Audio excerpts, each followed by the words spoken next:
इसीलिए हमारे बापू पर हमको गर्व है कि जो हमें हमारे बापू ने सिखाया है वो आज तक लोग अंगीकार कर रहे हैं और उसका अनुसरण कर रहे हैं। चाहे बापूजी जेल में, फिर भी लोग उसका अनुसरण कर रहे हैं। आजकल तुम पैसा तो बहुत जगह कमा लेते हो, लेकिन जो मानसिक शांति जो बापू के आश्रम में मिल रही है वो दुनिया में कहीं भी नहीं मिल रही है। श्रद्धा बरकरार जीवन पर्यंत रहेगी और शायद अगर अगला जन्म भी फिर मिला तो भी हम बापू का ही सानिध्य पाना चाहेंगे। बापू पर जो आरोप लगे हैं उसमें किसी भी प्रकार की तनिक भर भी सच्चाई नहीं है। ये हम बापूजी पर पूरा हमारा विश्वास है और ऐसा कभी युग युगांतर तक भी ऐसी घटनाक्रम ऐसा हो नहीं सकता।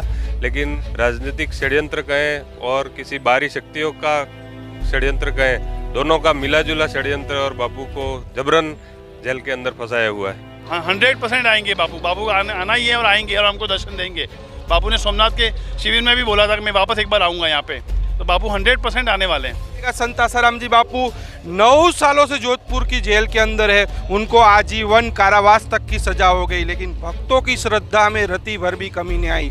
भक्त आज भी बापू को निर्दोष मानते हैं, भक्त आज भी बापू को भगवान मानते हैं और लगातार सरकार से भक्त लोग एक ही मांग कर रहे हैं कि जल्द से जल्द संत आसाराम जी बापू को रिहा किया जाए। मेरा नाम दिनकर जोशी है, मैं सागवाड़ा राजस्थान से हूँ। मैं पेशे से अध्यापक हूँ और मेरे गांव के पास में ही मेरा जॉब है। प्रभु, कितने सालों से ऐसे जुड़े हो बापू से? बापूजी से जुड़ा हुआ दीक्षा तो मैंने सन 2000 में ली है, लेकिन बापूजी से तो 1987 से जुड़ा हुआ हूँ। जब हमारे गांव में पहली बार बापू का आना हुआ था, उस दिन से ही बापू के प्रति दीवानगी हमारी छाई और वो आज तक बरकरार है। क्या नाम है? अश्विन जोशी नाम है। मैं भी सागवाड़ा से हूँ और मैं योगा टीचर हूँ।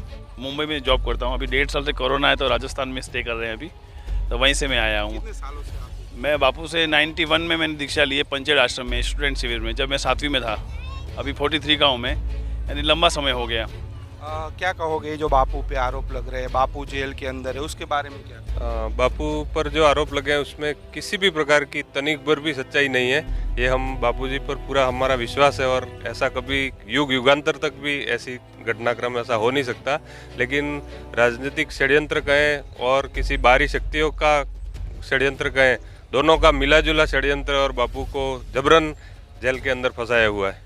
क्या परिवर्तन आया मतलब जीवन में जब बापू से नहीं जुड़े थे और बापू से जुड़े, उसके बाद क्या परिवर्तन आया? जीवन में बहुत परिवर्तन हुआ। जैसे हमारी दिनचर्या बदल गई, हमारा जीवन जीने का तरीका बदल गया, खाने पीने का बदल गया। मैं योगा टीचर हूँ, तो मैं आध्यात्मिक लोगों को सिखाता हूँ, तो जो बापू का जो सानिध्य में जो मैंने सीखा है वो सब कुछ उन पर मैं डाल रहा हूँ, तो उससे मेरे जॉब में भी काफ़ी उन्नति हो रही है। जैसे मैं तो हिंदी मीडियम में पढ़ा हूँ, छोटी सी मैंने ट्रेनिंग की है, लेकिन आज जो मैं कर रहा हूँ अमेरिका में, न्यूयॉर्क में, कैलिफोर्निया में, सब जगह मेरे क्लाइंट है, तो सब बापू की देन है। क्या कहोगे 1987 से मतलब बापू से मतलब बापू के सत्संगों में जाते थे और 2000 में आपने दीक्षा ली, करीबन 21 साल हो गए। आश्रमों में आते हो, क्या कभी कोई गलत गतिविधियाँ देखी कि आश्रम द्वारा, बापू द्वारा कुछ गलत होता?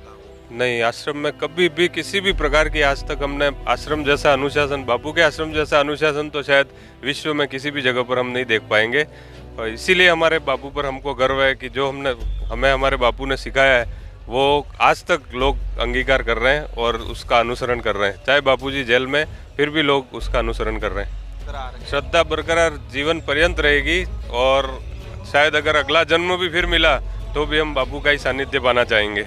क्या कारण है मतलब इतने आरोप लगे उसके बावजूद भी हम देख रहे हैं भक्तों की श्रद्धा में रति भर भी कमी नहीं है? क्या कारण है? ऐसा कोई तो कमी नहीं है, भक्तों को बहुत फायदा है। आजकल तुम पैसा तो बहुत जगह कमा लेते हो, लेकिन जो मानसिक शांति जो बापू के आश्रम में मिल रही है वो दुनिया में कहीं भी नहीं मिल रही है।